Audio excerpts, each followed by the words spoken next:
إن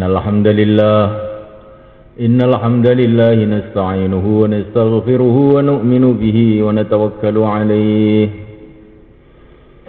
ونعوذ به من شرور أنفسنا ومن سيئات أعمالنا من يهديه الله فلا مضل له ومن يضلل فلا هادي له أشهد أن لا إله إلا الله وحده لا شريك له وأشهد أن سيدنا ومولانا وحبيبنا محمدا عبده ورسوله اللهم صل وسلم وبارك عليه وعلى آله وأصحابه والتابعين لهم إلى يوم القيامة أما بعد فقد قال تعالى في كتابه الكريم إن الذين قالوا ربنا الله ثم استقاموا فلا خوف عليهم ولا هم يحزنون. Hadirin dimuliakan Allah SWT, ada satu surat dalam Al-Quran yang sudah menjadi kebiasaan para sahabat. Setiap mereka berjumpa dengan temannya, mereka tidak akan berpisah sebelum membaca surat ini, yaitu surat Al-Asr. Karena begitu pentingnya surat Al-Asr ini untuk diingat-ingat, untuk direnungi, sehingga para sahabat itu punya kebiasaan setiap berjumpa dengan temannya sebelum berpisah maka membaca surat Al-Asr. Wal 'asr innal insana lafi khusr. Wal 'asr, demi masa. Maksudnya demi masa ini supaya kita ini berpikir, merenung sejenak mengenai masa.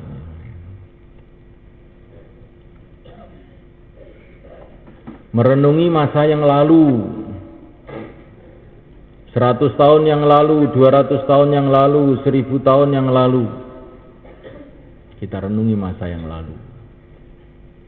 Kalau kita merenungi masa yang lalu, maka di antara hasilnya adalah kita ini akan ingat bahwa kita ini dulu tidak ada, kemudian diadakan oleh Allah Subhanahu wa Ta'ala.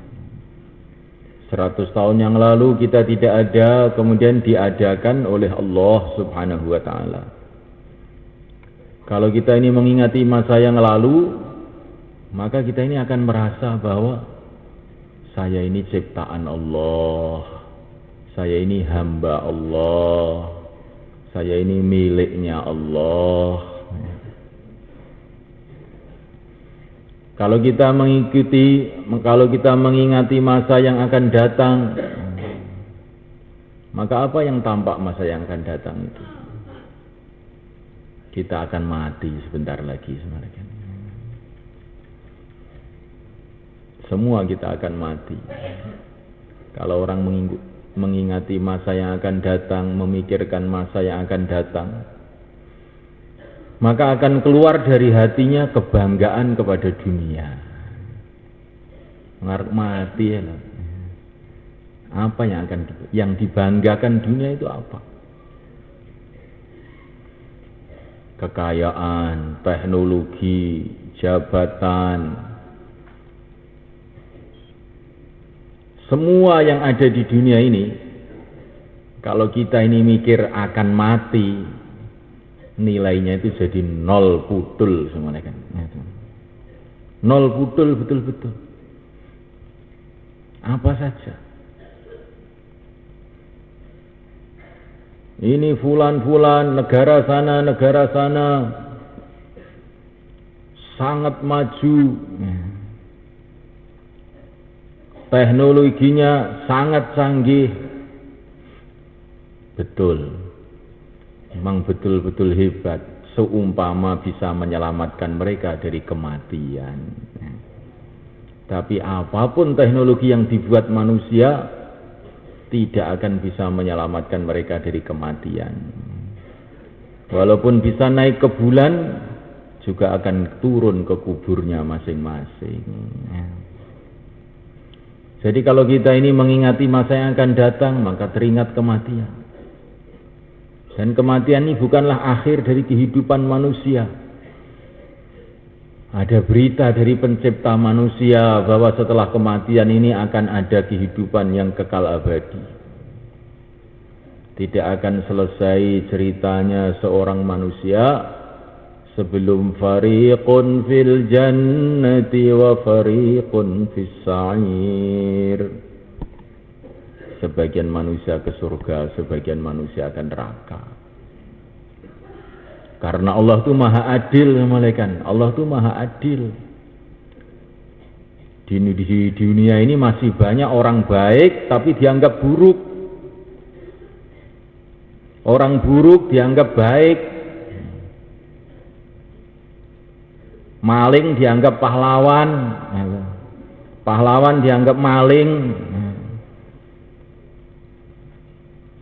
Maka Allah Subhanahu wa ta'ala yang maha adil tidak akan membiarkan keadaan itu begini saja. Allah punya hari namanya hari pengadilan. Hakimnya Allah sendiri. Saksinya para malaikat untuk mengadili manusia ini seadil-adilnya. Ini kalau kita ini mengingati masa yang akan datang ini jadinya kayak begini pikiran kita. Tidak terkesan dengan suasana-suasana sekarang. Kalaupun seluruh dunia mengatakan kita ini orang baik, tapi kalau kita ini menurut Allah tidak baik, akan datang satu masa kita akan menyesal. Kalaupun seluruh dunia ini mengatakan kita ini orang buruk, tetapi kalau kita ini memang baik menurut Allah, akan datang satu masa kita dimuliakan. Ini diantara faedahnya mengingati masa lalu, mengingati masa yang akan datang. Mengingati masa yang lalu, semulaikan Allah Ta'ala mengingatkan kita kepada sejarah. Sejarah para nabi, sejarah para rasul, sejarah para raja-raja. Sehingga kita ini akhirnya mengambil kesimpulan, betul-betul dunia ini tidak ada yang kekal. Dulu ada kerajaan yang namanya kerajaan Romawi, ribuan tahun berdiri, akhirnya juga runtuh. Dulu ada kerajaan namanya kerajaan Persia, runtuh. Dulu ada kerajaan namanya kerajaan Uni Soviet. Beberapa puluh tahun yang lalu dia menganggap negara paling kuat di dunia. Tahu-tahu runtuh. Dulu ada kerajaan yang namanya Mojopahit dengan patihnya Gajah Mada.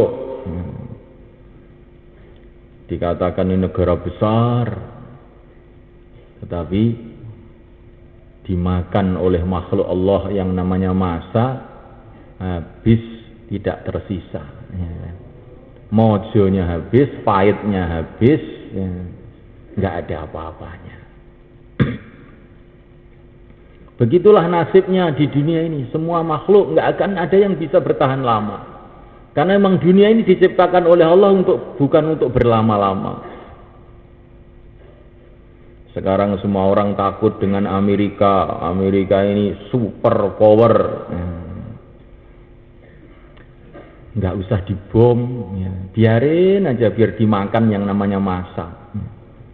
Nanti tahu-tahu ditulis dalam sejarah dulu ada negara namanya Amerika, super power, tapi sekarang sudah tidak ada. Seperti Mojopahit begitu itu nggak ada, tahu-tahu. Memuliakan Allah Subhanahu Wa Taala. Begitulah dunia ini. Orang kalau memikirkan masa lalu, memikirkan masa yang akan datang, dia tidak akan terkesan, dia tidak akan terpengaruh dengan dunia ini. Tetapi yang dia pikirkan adalah yang setelah dunia ini, kehidupan yang kekal abadi yang selama-lamanya. Hadirin dimuliakan Allah Subhanahu wa taala, kalau kita memikirkan masa yang lalu, maka kita ingat amalan-amalan kebaikan kita, apakah sudah diampuni oleh Allah, apakah sudah diterima oleh Allah. Amalan-amalan keburukan kita, apakah sudah diampuni oleh Allah. Sehingga kita ini istighfar, menangis kepada Allah. Kalau kita mengingati masa yang akan datang mulai Allah Ta'ala, maka kita ini ingat apakah kita ini bisa mati dalam keadaan iman, dalam keadaan Islam atau tidak. Maka tiap saat doa, ya Allah berikanlah kepada aku husnul khotimah, mati dalam keadaan iman, dalam keadaan Islam. Nah, mulaikan Allah Ta'ala. Jadi memikirkan masa lalu, masa yang akan datang ini penting sekali dipikirkan. Ini banyak manfaatnya ini sebenarnya. Orang itu terkesan dengan keadaan-keadaan, tergiur dengan keadaan-keadaan karena dia ini lupa masa lalu, lupa masa yang akan datang. Kalau kita ini melihat seorang raja yang kaya, gagah perkasa, dihormati seluruh manusia, maka kita akan terkesan. Tetapi semalaikan kalau kita melihat masa yang lalu, masa yang akan datang, tidak terkesan. Karena raja ini asalnya apa? Asalnya dari bayi. Bayi dari mana? Dari setetes air mani. Setetes air mani dari mana? Dari makanan. Makanan dari mana? Dari tanah. Kalau kita melihat masa yang lalu, maka melihat raja-raja tadi, teringat Allah. Bukan terkesan dengan raja itu. Maha suci Allah, maha agung Allah. Tanah kok jadi raja. Tanah kok bisa jadi raja. Nah, mulaikan Allah Subhanahu wa taala, kalau kita mengingati masa yang akan datang, maka raja ini akhirnya bagaimana? Akhirnya tua, akhirnya mati, jadi tanah lagi. Sama saja. Akhir daripada seorang raja dan akhir daripada seorang kere sama saja, jadi tanah jasadnya ini. Tetapi nilainya ini yang beda, malaikat. Kalau orang itu ada iman, maka ini nilainya beda. Walaupun sudah jadi tanah, tapi nanti akan jadi raja di surga Allah. Tapi kalau dia tidak ada iman, maka jadi tanah, kemudian jadi intip di neraka Allah. Nah, mulaikan Allah Subhanahu wa taala. Maka kemudian Allah berfirman, innal insana lafi khusr. Sesungguhnya manusia dalam kerugian. Semua orang dalam kerugian. Orang kaya dalam kerugian, orang miskin dalam kerugian. Semua manusia dalam kerugian. Karena semua orang akan mati semuanya. Orang kaya, bagaimanapun kayanya dalam kerugian. Karena sebentar lagi dia akan mati, kehilangan seluruh kekayaannya. Raja-raja dalam kerugian, karena sebentar lagi akan kehilangan kerajaannya. Anak-anak muda yang gagah, perkasa, gotot, ganteng dalam kerugian, karena sebentar lagi dia akan kehilangan kemudaannya. Gantengnya hilang dan jadi tua peyok namanya kan. Orang-orang yang cantik pun dalam kerugian karena sebentar lagi akan kehilangan kecantikannya. Semua manusia dalam kerugian, illal ladzina amanu, kecuali orang yang beriman. Orang beriman ini bagaimanapun keadaannya, kaya, miskin, sakit, sehat, jadi raja, jadi rakyat, semua di dalam keberuntungan. Karena sebentar lagi akan masuk surga Allah. Jadi yang beruntung itu hanyalah orang beriman. Seluruh orang yang tidak beriman rugi semuanya. Tambah banyak duitnya, tambah banyak ruginya. Kalau dia punya duit 1 miliar, maka mati kehilangan 1 miliar. Kalau uangnya 2 miliar, tambah ruginya tambah banyak, berarti akan kehilangan 2 miliar dia. Kalau nggak punya apa-apa, tidak kehilangan apa-apa. Ya. Jadi ini manusia ini aneh, kan? Kerugiannya dalam keberuntungannya, keberuntungannya dalam kerugiannya. Istilahnya orang tua dulu, dunia itu seperti kancing baju, nek dilebok nih malah metu. Ketoke melebu tapi malah metu. Ketoke untung tambah rugi. Inilah dunia sebenarnya. Nah, mulaikan Allah Subhanahu wa taala. Ini betul-betul mulaikan ini kita renungi ini. Orang yang mendapatkan dunia tambah banyak dunianya, tambah banyak ruginya. Illal ladzina amanu, kecuali orang-orang beriman, inilah orang yang beruntung. Apakah orang beriman tidak kehilangan dunia? Kehilangan juga, tapi dapat ganti, yaitu surga. Apa orang beriman tidak akan kehilangan kehidupannya di dunia ini? Iya. Kehilangan kehidupannya di dunia diganti dengan kehidupan akhirat yang kekal abadi. Illal ladzina amanu, orang beriman inilah yang beruntung, betul-betul beruntung. Tapi pakai syarat wa amilus sholihat, setelah iman amalnya soleh. Kalau iman tapi amalnya tidak soleh, juga masih rugi lagi. Ada 6 rukun iman. Maka kita ini harus usaha bagaimana amal kita ini sesuai dengan iman kita. Itulah namanya amal soleh, amal yang sesuai dengan imannya. Setelah kita ini punya keyakinan bahwa kita ini hamba Allah, la ilaha illallah, maka kita sesuaikan kehidupan kita dengan iman kita, yaitu senantiasa siang dan malam mengingati Allah, mengagungkan Allah, tunduk kepada Allah, berdoa kepada Allah, malu kepada Allah, takut kepada Allah, cinta kepada Allah. Nah, ini namanya iman, kemudian amal soleh, amalnya sesuai. Kalau sudah iman kepada Allah, bahwa Allah itu yang menciptakan kita, Allah yang menciptakan penglihatan, tentu maha melihat, Allah yang menciptakan pendengaran, tentu maha mendengar. Kok kemudian kita ini tidak merasa didengar oleh Allah, tidak merasa dilihat oleh Allah, amalan kita seenaknya sendiri. Nah, ini namanya amalannya tidak sesuai dengan imannya. Setelah kita ini iman kepada Rasulullah SAW, bahwa Rasulullah adalah utusan Allah, semulia-mulianya makhluk. Dialah makhluk Allah yang diutus untuk menjemput kita menuju ridha Allah, menuntun kita menuju surga Allah.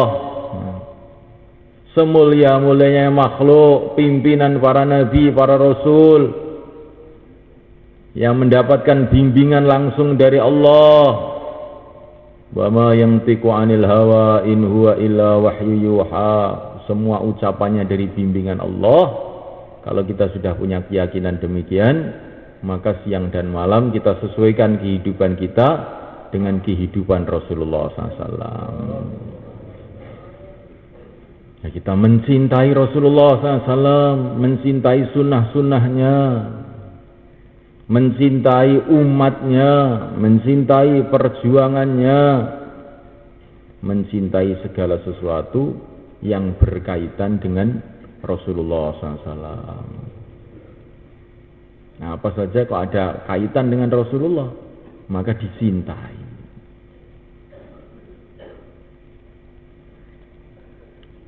Bahasa Rasulullah lebih dicintai dari bahasa dia sendiri. Kebiasaan Rasulullah lebih dicintai daripada kebiasaan dia sendiri.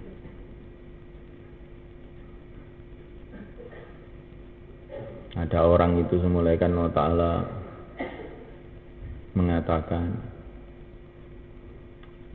saya ini ya Islam, tapi saya ini kan orang Jawa. Bukan, kamu bukan orang Jawa, kamu itu.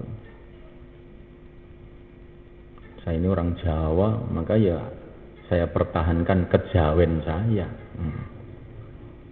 Aja ngono kuwi, kleru kuwi.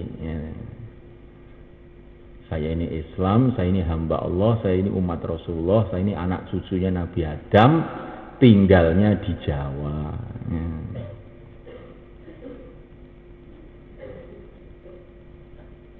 Jadi hubungan kita dengan Allah, hubungan kita dengan Rasulullah ini harus dilebihkan melebihi daripada segala hubungan. La yu'minu ahadukum hatta yakuna Allah wa rasuluhu ahabba ilaihi mimma siwahuma. Belum termasuk iman yang sempurna selagi orang belum mencintai Allah dan Rasulnya melebihi apa saja. Melebihi apa saja.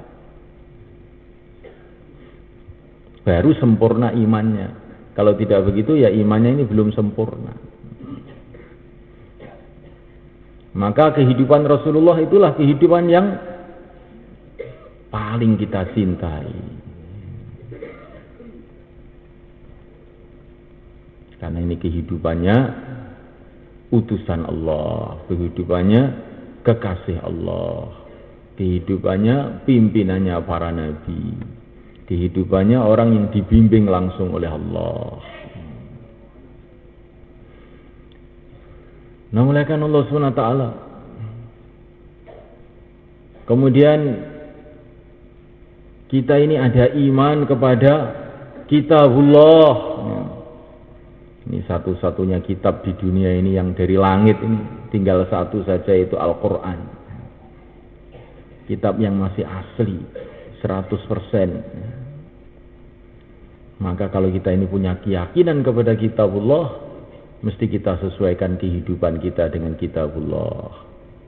Senang baca Quran, belajar isinya Quran. Pasti kita tanamkan dalam hati ilmu yang besar adalah ilmu yang bersumber dari Quran. Ilmu-ilmu yang bersumber dari otak manusia, yang otak manusia ini cuma 1 liter saja. Itu ilmu kecil. Kalau ilmu yang bersumber dari pencipta otak, yaitu Al-Quran, itulah ilmu besar. Maka jangan sampai kita ini nggak mau belajar agama. Saya ini bukan jurusan agama, Pak. Saya jurusan IPA. Maka saya tidak belajar agama. Loh, enggak. Semua orang itu harus belajar agama. Semua orang itu harus belajar agama untuk supaya tahu bagaimana aturannya jadi hamba Allah, bagaimana sopan santunnya hidup di bumi Allah, bagaimana persiapan akhirat. Jadi nggak ada orang itu yang boleh, saya ini bukan jurusan agama, saya ini Pak, saya ini jurusan IPS, bukan jurusan agama. Semua orang itu harus belajar agama, karena semua orang adalah hamba Allah. Semua orang akan ke akhirat. Namuliakan Allah Subhanahu wa taala. Kita harus punya keyakinan yang benar mengenai adanya para malaikat di kanan kiri kita ini, depan kita, belakang kita. Dan kemudian kita sesuaikan kehidupan kita dengan itu. Sekitar kita ini banyak malaikat-malaikat, makhluk-makhluk yang suci. Dengan macam-macam tugas yang diantara tugasnya adalah mencatat amal-amal kita.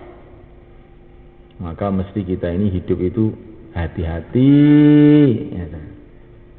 Kalau orang itu ngomong dicatat, mau dilaporkan kepada seorang raja, bagaimana dia? Mesti ngomongnya hati-hati. Kalau kita ini dalam kehidupan ini ada intel dari Polres yang ngawasi kita ini umpamanya, maka kita ini tidak bisa ngomong seenaknya. Wah, nanti dilaporkan saya bisa masuk penjara ini nanti.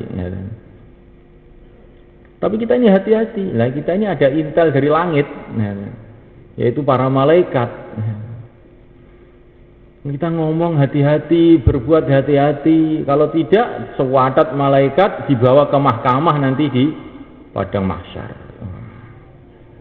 Ma yalfidhu min qawlin illa ladaihi raqibun atid. Semua ucapan kita dicatat sampai yang sekecil-kecilnya. Ma li hadzal kitab la yughadiru saghiratan wala kabiratan illa ahsaha wa wajadu ma 'amilu hadira. Yang kecil yang besar semua tercatat semua. Mulai kan orang mau buat maksiat diintip oleh anak kecil, malu, ya enggak? Malu enggak jadi buat maksiat, kecuali orang yang otaknya sudah kena narkoba itu, ya. Rusak ini jadinya. Kalau otak sudah kena narkoba rusak, enggak punya malu. Nah, mulai kan Allah SWT, maka diintip anak kecil malu. Lah kita ini loh diintip oleh malaikat 24 jam, bagaimana? Sekarang terus terang, ini kanan kiri kita ini ada malaikat, kemudian mencatat ini fulan, dengarkan bayan dengan ngantuk namanya. Kamu senang dicatat begitu kira-kira? Oh, Masya Allah. Ya. Kita akan malu sama malaikat. Ya, akan malu. Jadi malaikat Allah Ta'ala kita ini harus merenung. Kanan kiri kita penuh malaikat. Kita nggak bisa melihat, tapi Rasulullah melihat. Dan dulu para sahabat ketika hatinya itu sudah jernih betul, matanya nggak pernah maksiat, mereka ini bisa melihat malaikat, para sahabat itu malaikat. Iya, malaikat. Jadi malaikat itu tingkatan rohaninya itu sampai bisa melihat malaikat. Subhanallah. Ya. Orang-orang yang suci, orang-orang yang betul-betul bersih hatinya selalu zikir, ya. Matanya nggak pernah maksiat, itu kadang-kadang oleh Allah ditampakkan malaikat kepada mereka, bukan hanya para sahabat saja. Tapi kita ini yang matanya kotor, banyak maksiat, telinganya banyak dengar musik, hatinya itu lalai, ngantuan, akhirnya melihat setan, bukan melihat malaikat.